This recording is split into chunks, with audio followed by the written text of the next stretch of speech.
নমস্কার, আমি অর্ণবী ব্যানার্জি। আজ আমি আপনাদের সকলকে আরেকটি ভূতের গল্প শোনাবো। বিলেতের ভুতুড়ে বাড়িতে। লেখিকা লীলা মজুমদার।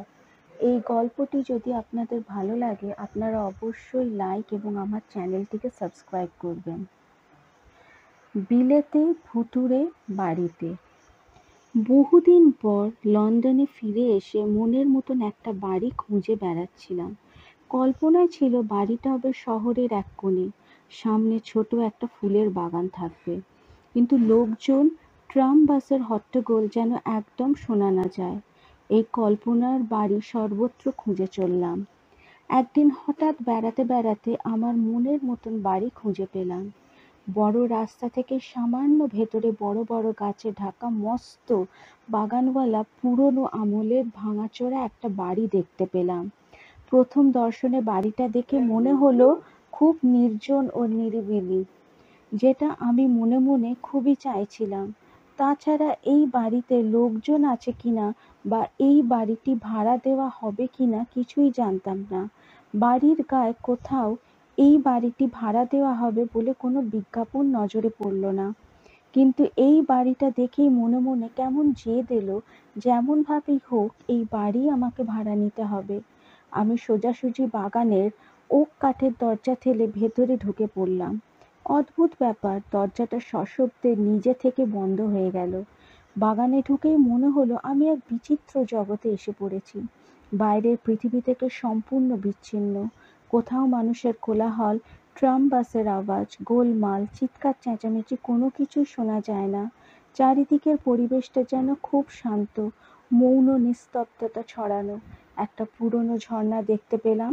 ঝর্ণা থেকে নিয়মিতভাবে জল ঝরছে। চারপাশে সুন্দর সুন্দর ফুল ফুটে রয়েছে। কয়েকটা মৌমাছি প্রজাপতি ফুলের ওপর উড়ে বেড়াচ্ছে। সামনের মাঠে বসবার আসনটা দেখে মনে হলো বহু পুরনো, অব্যবহারের জন্য ভেঙেও গেছে। আমি বাগান পেরিয়ে সদর দরজা পেরোলুম। মনে মনে ইতস্তত করলেও সাহস করে দরজায় কড়া নাড়লাম। দেখলাম একজন বুড়ো মানুষ এসে দরজা খুলে দিলেন। কি বলে কথা শুরু করব ভাবতে লাগলাম। খানিক ভেবে বললাম, শুনছিলাম এই বাড়িটা ভাড়া দেওয়া হবে। ভদ্রলোক একটু রাগত গলায় বললেন, না, এমন তো কোনো কথা নেই, আপনি নিশ্চয়ই ভুল শুনেছেন। কি আর করি, ভাবলাম বাড়িটা ভাড়া নেওয়া হলো না।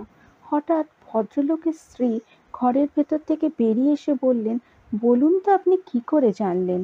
অবশ্য এই নিয়ে আমাদের কোনো মাথা ব্যথা নেই, কিন্তু সত্যি আমরা ভেবেছি এই বাড়িটা ভাড়া দিয়ে আমাদের গ্রামের বাড়িতে চলে যাব। আপনি যদি ভাড়া নিতে চান তাহলে ভেতরে এসে সম্পূর্ণ বাড়িটা দেখে যান। এই রকম প্রস্তাব শুনে আমি ভেতরে ঢুকে বাড়িটা ঘুরে ফিরে দেখতে লাগলাম। দেখলাম বাড়িটা ভীষণ পুরনো, সর্বত্র ইট কাঠ ভেঙে পড়েছে, আসবাবপত্রগুলো খুব পুরনো। বাড়ির অনেক জায়গা ঝুল জমেছে, আবার কোথাও কালিও পড়েছে। তবু কি জানি কেন বাড়িটা আমার কাছে দারুণ ভালো লাগলো। মনে মনে বললাম, যেমন করেই হোক বাড়িটা আমি নেবই। এখানে বসে পড়াশোনা দারুণ হবে। বাড়িটা খুব সুন্দর লাগলো। সংস্কার বশে আমি না জিজ্ঞেস করে পারলাম না, আচ্ছা আপনারা বাড়িটা ছাড়তে চাইছেন কেন? লক্ষ্য করলাম ভদ্রমহিলার চোখে মুখে বিরক্তির ছায়া পড়ল। তিনি নরম সুরে বললেন, সত্যি কথা বলতে কি, এই বাড়িতে আমরা থাকতে পারছি না। এই বাড়িতে কোনো চাকর বাকরই এক রাতের বেশি থাকতে পারে না। ওদের ঘরে নানান রকম অলৌকিক ঘটনা ঘটে। সেই ঘরটা বাড়ির একদম পিছন দিকে। আজকাল বাড়ির মধ্যেও এক ধরনের আওয়াজ শোনা যাচ্ছে। আমার স্বামী একটু খাটো বলে কানে খাটো বলে তিনি অনেক কিছু শুনতে পান না, কিন্তু আমার রাতের ঘুম কেড়ে নিয়েছে এই বাড়িটা। সারা রাত ঘুমোতে পারি না, সব সময় কাদের যেন পায়ের আওয়াজ শুনতে পাই। ভয় ভয় এই বাড়িতে থাকা আমাদের পক্ষে অসম্ভব। ভদ্রমহিলা আবার আপন মনে বলে চললেন, জানেন, এই বাড়িতে আমরা বেশি দিন আসিনি। আমার স্বামীর এক দাদা এই বাড়িতে থাকতেন।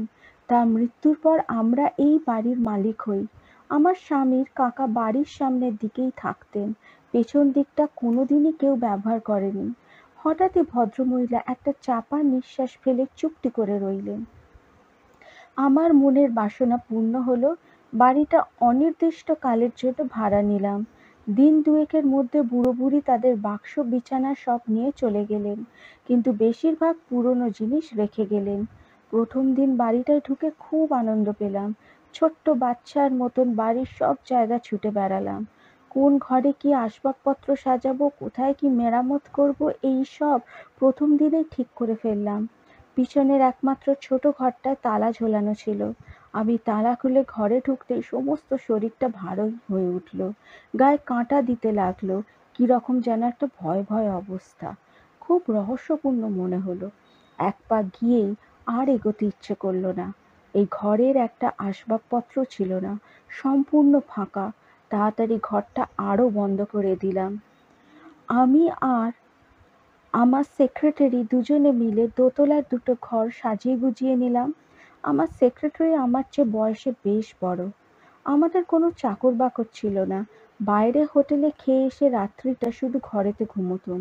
ঘুমোতুম বললে মিথ্যে কথা বলা হচ্ছে, কারণ আমরা দুজনেই সারা রাত জেগে থাকতাম। ভয়ে দুজনে কাঠ হয়ে থাকতাম। প্রথম দিনটার কথা শুনে বেশ মনে আছে।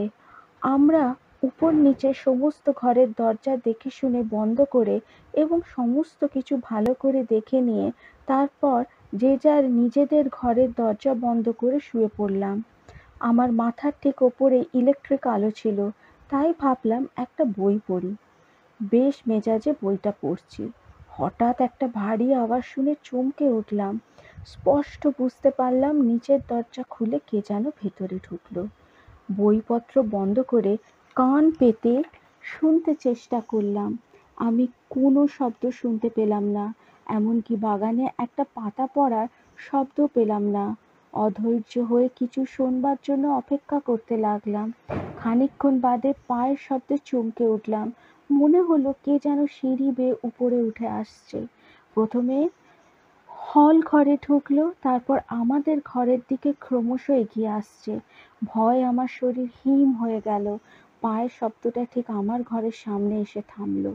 আমি কোনো উপায় না দেখে আলো জ্বেলে হাতে মোটা ডান্ডা নিয়ে দরজার সামনে অপেক্ষা করে রইলাম।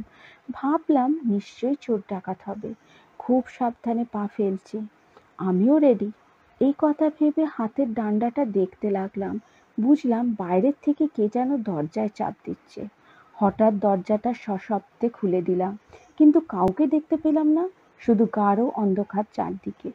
মনে মনে বললাম, তাহলে দস্যু ডাকাত নয়। বাঁচা গেল। পর মুহূর্তে ভয় শিউরে উঠলাম। ভয় মাথার চুলগুলো খাড়া হয়ে উঠল। তাহলে বাইরের আলো জ্বাললাম, কাউকে দেখতে পেলাম না, কিন্তু অনুভব করতে পারলাম কে যেন দাঁড়িয়ে দাঁড়িয়ে জোরে নিঃশ্বাস ফেলছে। আমি ভীষণ ভয় পেয়ে চিৎকার করে ঘরের দরজাটা বন্ধ করে দিলাম। বিছানা বসে বসে বাকি রাতটা কাটিয়ে দিলাম। কখন যে সূর্য উঠেছে, লোকজন জেগেছে, সেসব দিকে আমার কোনো খেয়ালই ছিল না। অনেক দিন পর দিনের আলোয় সাহস করে বাইরে বেরিয়ে এলাম। দিনের আলোয় রাত্রির ভয় সব দূর হয়ে গেল, কিন্তু রাত্রির ঘটনাকে আমি কিছুতে উড়িয়ে দিতে পারলাম না। অন্য কেউ হলে এক মনের ভুল বা স্বপ্ন দেখা বলে উড়িয়ে দিতে পারত, কিন্তু আমি তো সারাটা জীবন ধরেই প্রেততত্ত্ব নিয়ে গবেষণা করছি। তাই তাড়াতাড়ি আমার সেক্রেটারি পার্কারকে ডেকে বললাম, কি হে, কাল রাতে তোমার কেমন ঘুম হলো? পার্কার বিমর্ষ মুখে বলল, আর একদিনই বাড়িতে থাকবো না স্যার, থাকলে আমি পাগল হয়ে যাব। আমি ব্যাপারটা বুঝতে পেরে বললাম, তাহলে তুমিও কাল রাতে ওই শব্দ শুনেছ? তাহলে আমার কোনো খোঁজ খবর নাওনি কেন? প্রশ্ন করলেও মনে মনে ভাবলাম, আমি যখন ভয়ে এত কাবু হয়ে গেছি, আর ও বেচারা নিশ্চয়ই অনেক বেশি কাবু হয়েছে। আমার চেয়েও বয়সে বড়। বড় হলে কি হবে, ও স্ত্রী আছে, ছেলে মেয়ে আছে, তাই ভয়ে আরো দুর্বল হয়ে পড়েছে। পার্কার আবার ভয়ে ভয়ে বলল, চলুন স্যার, এখান থেকে আমরা চলে যাই। এই বাড়িতে নিশ্চয়ই ভূত আছে। এটা ভূতের বাড়ি, আর এখানে আমরা থাকবো না। ওর কথা শুনে আমার সাহসের মাত্রাটা আরো বেড়ে গেল। বললাম, ভূত আছে জেনেই আমি এ বাড়ি ভাড়া নিয়েছি। তুমি তো জানো ভূত প্রেত নিয়েই আমার চর্চা। সে যাই হোক, আমি এখানেই থাকবো। সেদিন রাত্রিতে আমরা সব রকম ব্যবস্থা করে ভূতের জন্য অপেক্ষা করতে লাগলাম। দরজার সামনে দুটো ইজি চেয়ারে বসে সারা রাত কফি আর চা খেয়ে গল্প করে কাটিয়ে দেবো ঠিক করলাম। রাত 10টা পর্যন্ত কোনো কিছুই টের পেলাম না। এক সময় আমাদের একটু ঘুমও পেল। আর তখনই আগের দিনের যত অদৃশ্য পায়ের শব্দ সিঁড়ি বেয়ে উপরে উঠে আসতে লাগলো। আর মনে হলো কে যেন সিঁড়ির আলোটা জ্বালিয়ে দিল। পার্কার চারদিক দেখে জোরালো গলায় বলল, এ নিশ্চয়ই কোনো বদমাশের কাজ, স্যার। আমি দুজনেই ছুটে সিঁড়িতে গিয়ে দাঁড়ালাম। দেখলাম সত্যই আলোটা জ্বলছে, কিন্তু কাউকে কোথাও দেখতে পেলাম না। উঁকি মেরে দেখলাম নিচের হল ঘরের সমস্ত আলো জ্বলছে। আমি পার্কারের দিকে তাকিয়ে বললাম, পার্কার, আমরা তো সব আলোই নিভিয়ে দিয়েছিলাম, তাই না? তাহলে কে জ্বাললো বলো তো? দৌড়ে নিচে নেমে গিয়ে দেখলাম হল ঘরের সমস্ত দরজা জানলা খোলা, সব আলো জ্বলছে। হল ঘরে ঢুকতেই মনে হলো কে যেন পটপট করে আলোগুলো নিভিয়ে দিচ্ছে। তারপর কে যেন মেইলি কণ্ঠে ব্যঙ্গের হাসি হেসে জানলাগুলো বন্ধ করতে লাগলো। আমরা দুজনে দৌড়ে আবার উপরে উঠে এলাম। সেদিন রাতে আর নতুন কিছুই ঘটলো না। কোনো মতে রাতটা কেটে গেল। পরের দিন রাতে আমি আর পার্কার খাওয়া দাওয়ার পর আলোচনায় বসলাম। কি করা যায়? পার্কার বলল, ভূত টুত সব বাজে কথা স্যার। আমার মনে হয় কোনো পাজি লোকের কাজ এসব। আমাদের বাড়ি থেকে তাড়ানোর জন্য এই সব ভয় দেখাচ্ছে। তাছাড়া ভূত কখনো আলো জ্বালতে পারে? যার জন্য আমি একটা ভালো জাতের কুকুর এনে রেখেছি। আজ সব বদমেশি ধরতে পারবো। আমি বললাম, ভূত না হয় আলো জ্বালতে পারে না, কিন্তু সিঁড়িতে পায়ের আওয়াজটা কিসের? পার্কার আমার কথায় বাধা দিয়ে বলল, আমরা তো ছোটবেলা থেকে শুনে আসছি ভূতের কোনো দেহ নেই, ও অদৃশ্য। তাহলে পায়ের আওয়াজ হয় কি করে? পরামর্শ সেরে বাড়িতে ঢুকতেই কুকুরের চিৎকার শুনতে পেলাম। কুকুরটা পার্কারের ঘরে বাঁধা ছিল। মনে হলো ভয় পেয়ে চিৎকার করছে। আমাকে দেখে ওর মনে সাহস ফিরে এলো। কুকুরটা নিয়ে আমরা দুজনে সমস্ত বাড়িটা ঘুরে দেখলাম। কিন্তু আশ্চর্য ব্যাপার, কুকুরটা কিছুতেই বন্ধ ঘরটার সামনে গেল না, বরং একটা অদ্ভুত আওয়াজ করে ঘুমাতে লাগলো। ওর গায়ের সমস্ত লোমগুলো খাড়া হয়ে উঠল। ভয় কুকুরটা দাঁড়িয়ে দাঁড়িয়ে কাঁপতে লাগলো। ওর অবস্থা দেখে আমি ভয় পেয়ে গেলাম। তাই কুকুরটাকে সঙ্গে করে উপরে উঠে এলাম। একটু কুকুরটা কেমন নেতিয়ে পড়ল। তারপরেই শুনতে পেলাম কে যেন নিচে থেকে সিঁড়ি বেয়ে উপরে উঠে আসছে।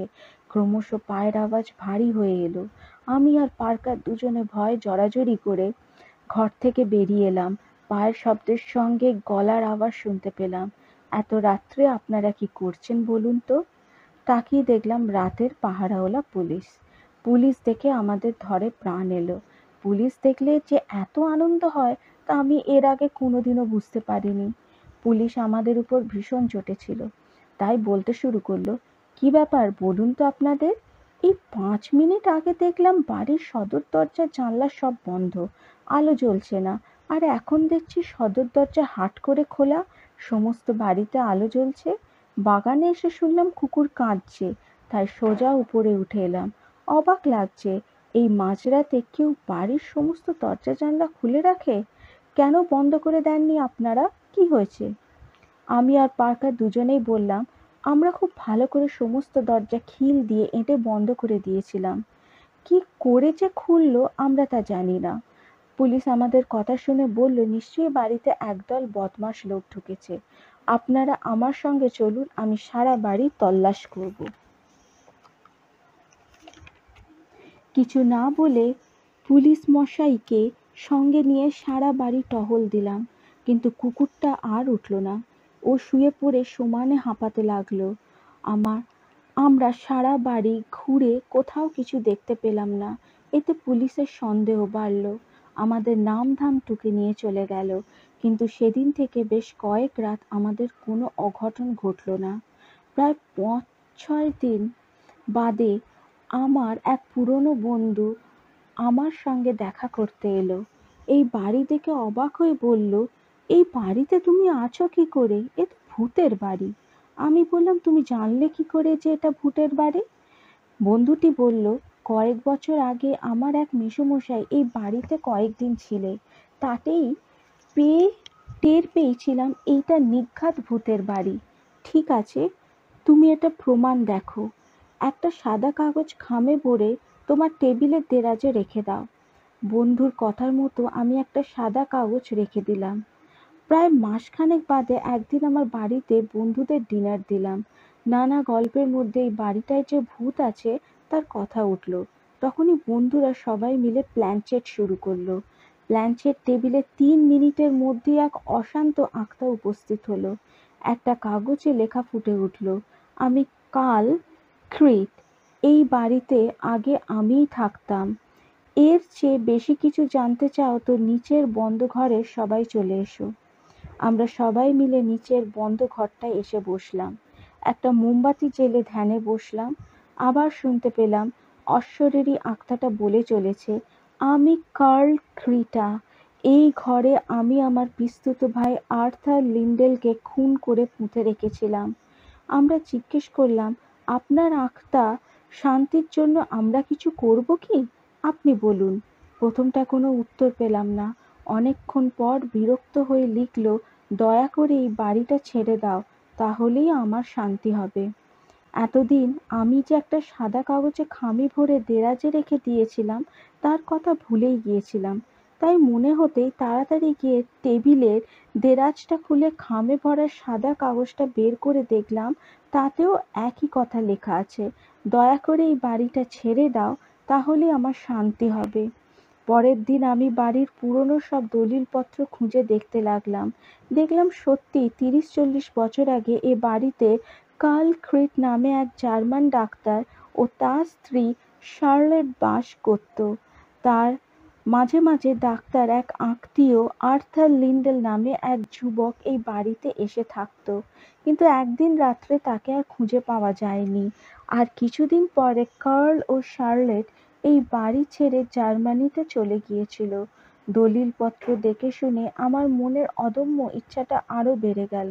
ভাবলাম, যেমন করেই হোক এই কার্ল, শার্লেট ও লিন্ডেলের গোপন রহস্যটা জানতে হবে এবং ওদের আত্মার শান্তির ব্যবস্থা করতে হবে।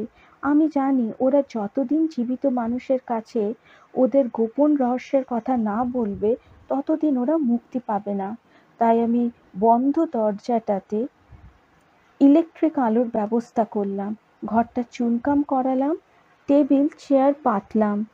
তারপর আমার বন্ধুদের সব খবর দিয়ে তাদের আসতে বললাম। সন্ধে হবার আগে তারা এক বন্ধু মিডিয়াকে নিয়ে আমার বাড়িতে এসে হাজির হলেন।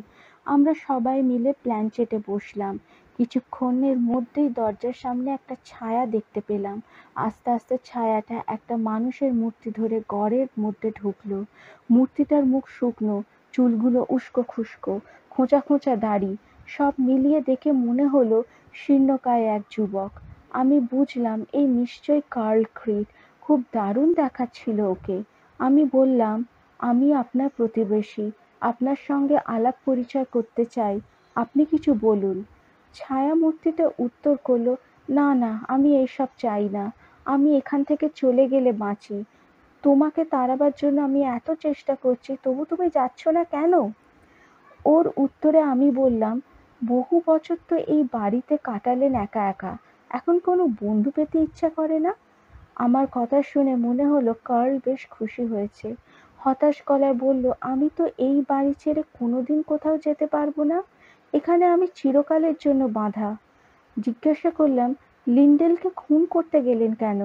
এইবার দেখলাম কার্ল ভীষণ উত্তেজিত হয়ে উঠল। বলল, ওই সন্তা ওই শয়তানটাই তো আমাদের জীবনের পরম শত্রু। ওর আসার আগে আমি আর শার্লেট কত সুখেই না ঘর সংসার করেছি। দয়া করে আমি ওকে থাকতে দিলাম, কিন্তু লিন্ডেল ছিল অস্থির মস্তিষ্কের যুবক। সে নিজেও সুখী ছিল না, কারুর সুখও সহ্য করতে পারত না। সে আমার আর শার্লেট এই দুজনের মধ্যে বিচ্ছেদ ঘটাতে চাইল। আমি ক্রোধে অন্ধ হয়ে গেলাম, খুন করলাম ওকে। তারপর এই মৃতদেহটা ওই ঘরের নিচে পুঁতে রেখেছি। সেই দৃশ্য নিজের চোখে দেখার পর শার্লেটও যেন কেমন যেন হয়ে গেল। সে মাঝে মাঝে ঘুমের ঘোরে চিৎকার করে উঠত। সে অসুস্থ হয়ে পড়ল। বছরখানেক মধ্যেই সে মারা গেল। ওর মৃত্যুর পর আমি আর একা থাকতে পারলাম না। একদিন আত্মহত্যা করলাম। তুমি যে ঘরে আছো সেই ঘরেতেই আমি আত্মহত্যা করি। তারপর থেকে বেশ সুখে এ বাড়িতে বসবাস করছি। এইভাবে চলে যাচ্ছে বছর, বছরের পর বছর। আমরা ছাড়া এই বাড়িতে আর কারুকে থাকতে দিই না। তুমি যদি সত্যি আমাদের মতো দুটো আত্মাকে শান্তি দিতে চাও, তাহলে এখানে আর থেকো না। এই ঘরে একটা টেবিল, দুটো চেয়ার রেখে যাও, আর সন্ধ্যের পর নিচের তলার এদিকটা তোমরা কেউ এসো না। এই কথা শোনার পর থেকে আমি সেই মতন সব ব্যবস্থা করলাম। এই বাড়ি ছেড়ে যাবার আগের দিন স্বপ্ন দেখলাম কার্ল আর শার্লেট হাত ধরাধরি করে আমার বিছানার সামনে এসে দাঁড়িয়েছে। দেখে মনে হচ্ছে ওরা ভীষণ খুশি। কার্ল ম্লান হেসে বলল, তোমার মতন বন্ধু আমি জীবিত অবস্থায় পাইনি, শুধু কতগুলো অকৃতজ্ঞের দেখা পেয়েছি। আমরাও তোমার কাছে কৃতজ্ঞ। যাবার আগে বন্ধু আর একটা উপকার করে যাও। এই ঘরের এক কোণে আমার আঁকা শার্লেটের একটা ছবি আছে। তুমি যাবার আগে ছবিটা পুড়িয়ে ফেলো। যেদিন তুমি আমাদের জগতে আসবে, সেদিন এই অকৃত্রিম বন্ধু দুটি তোমাকে সাদরে গ্রহণ করবে যেন। ধন্যবাদ। এই গল্পটি যদি আপনাদের ভালো লাগে, আপনারা অবশ্যই লাইক এবং সাবস্ক্রাইব করবেন আর শেয়ার করবেন। ধন্যবাদ।